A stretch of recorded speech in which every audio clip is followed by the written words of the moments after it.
था सुना राम बिन आए सिया राम।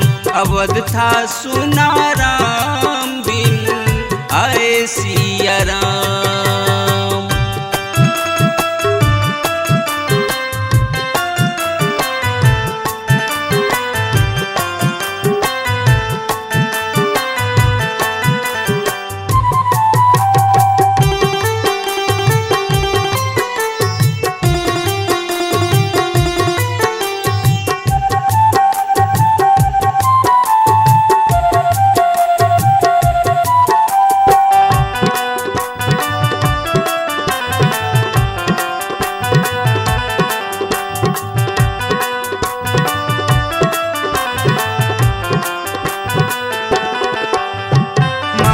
कौशल्या पिता है दशरथ, राम जी उनके दुलारे हैं। भारत के हर नर नारी का राम जी आँख के तारे हैं।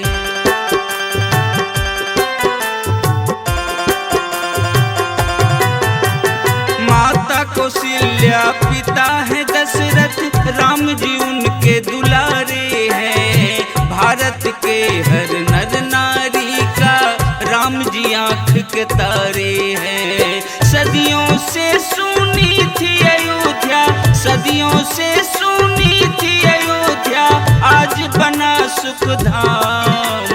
अवध था सुना राम बिन आए सिया राम।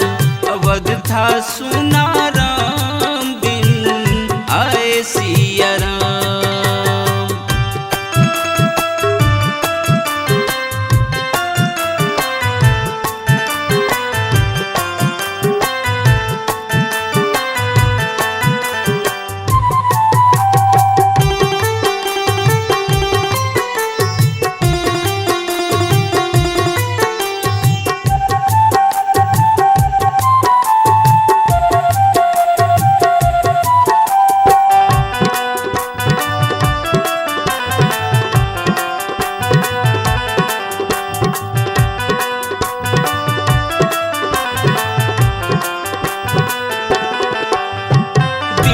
जलाओ खुशी मनाओ, प्रभु को खूब रिझाओ।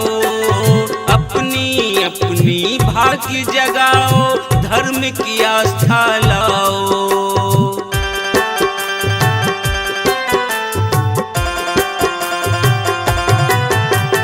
दीप जलाओ खुशी मनाओ, प्रभु को खूब रिझाओ।